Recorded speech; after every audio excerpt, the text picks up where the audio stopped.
Oleh karena itu layak dikutuk sebenarnya ya pelaku itu kalau memang dia benar melakukan itu karena sedang diusut. Anggota Komisi 3 DPR RI Nasir Jamil turut merespons insiden penembakan yang menewaskan 3 anggota polisi di Lampung pada Senin, 17 Maret 2025.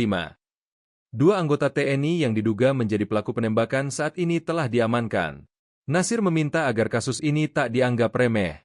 Pasalnya, insiden serupa juga sebelumnya pernah terjadi. Oleh karena itu, Nasir menyebut pelaku layak dikutuk.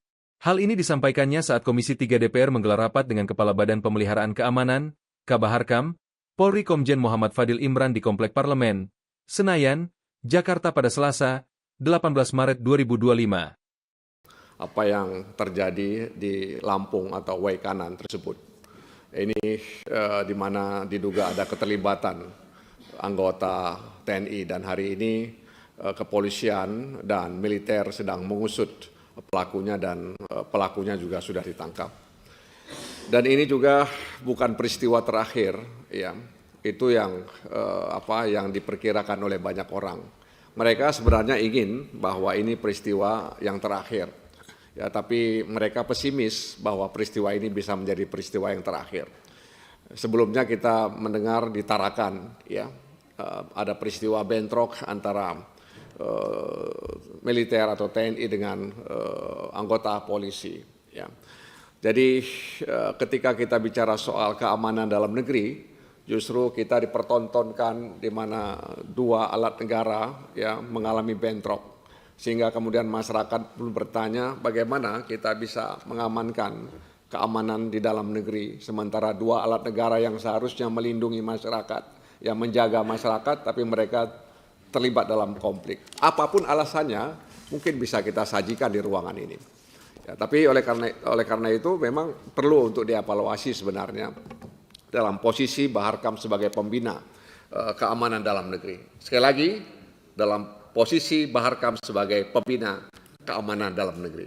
Ya, bagaimana kita harapkan ini mudah-mudahan tidak terulang lagi peristiwa ini, ya, karena sekali lagi itu akan membuat publik bertanya, ya, bagaimana kita bisa menjadi pembina keamanan dalam negeri kalau kemudian kita dipertontonkan, diperlihatkan bahwa ada 2 alat negara yang konflik. Jadi bulan Ramadan yang seharusnya menjadi bulan kedamaian, ketenangan, ketertiban justru menjadi sore berdarah di tempat itu.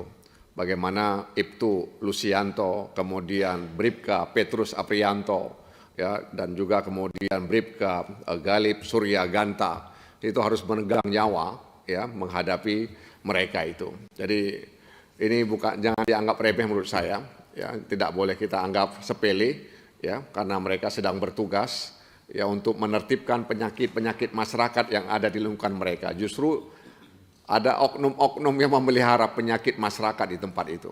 Oleh karena itu layak dikutuk sebenarnya, ya, pelaku itu kalau memang dia benar melakukan itu karena sedang diusut. Oleh karena itu sekali lagi dalam konteks posisi Baharkam sebagai pembina keamanan dalam negeri, hal seperti ini barangkali harus menjadi pelajaran, ada upaya yang sungguh-sungguh dari kita untuk memastikan bahwa tidak ada lagi konflik antara TNI, polisi, meskipun barangkali kita bisa sebut oknum dan lain sebagainya, tapi kadang-kadang melibatkan banyak anggota. Yang ketiga, download Tribun X sekarang, menghadirkan lokal menjadi Indonesia.